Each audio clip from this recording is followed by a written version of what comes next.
Hi, I'm Jeff McCausland, founder and CEO of Diamond 6 Leadership and Strategy. What I want to talk to you today is the important difference between leadership and management. You know, we often say in our work that leadership is defined as deciding what has to be done and then getting others to want to do it. But frequently in my studies and my travels, I find people using the terms leadership and management interchangeably, and I think that's not precise and perhaps forced us not to think carefully. So let's dissect that a bit. What exactly is management? Well, management's about work standards, resource allocation, and organizational design. If you look at the history of management, in the United States at least, it goes back to around the onset of World War I with the creation of schools of business administration, business management, and master's degrees at major universities. It was about this time, for example, that Harvard University created its master's in business administration.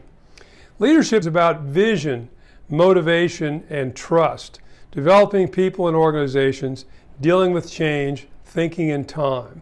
While there's certainly an overlap, there's a Venn diagram that exists between these two concepts.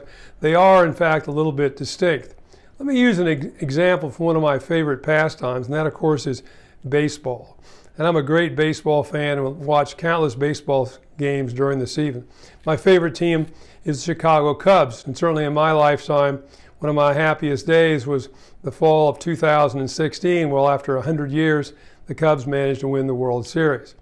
Key in that particular effort, I think, was the selection of a new manager, a new leader, a guy by the name of Joe Maddon.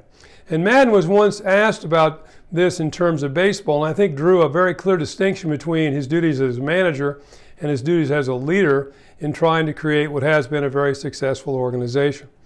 You know, he said management for baseball is about the use of data. And if you study baseball as an organization, as a concept, whatever you like, over the last decade or so, it has become heavily engrossed in all type of statistics that we measure the success of players.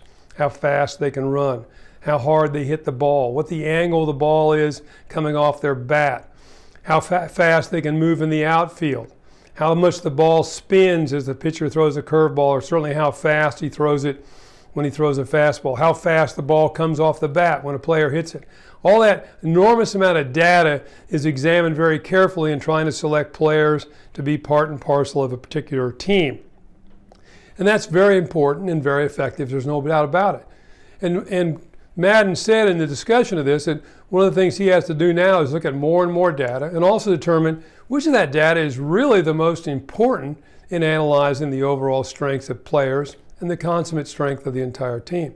But then he went on to say, but leadership is more subjective.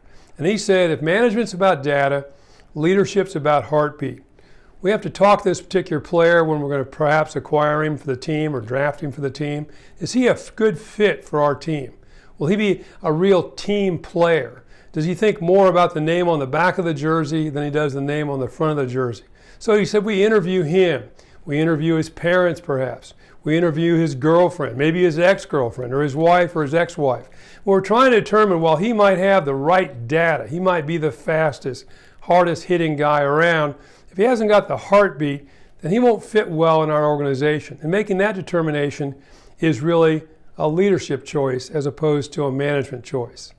In sum, I would say one needs to think about management, which is very, very important, largely as a science, where leadership is really an art form in many ways.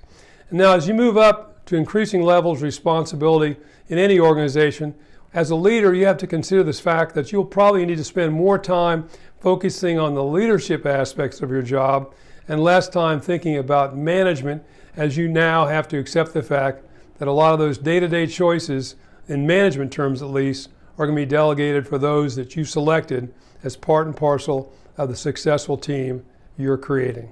Thanks very much.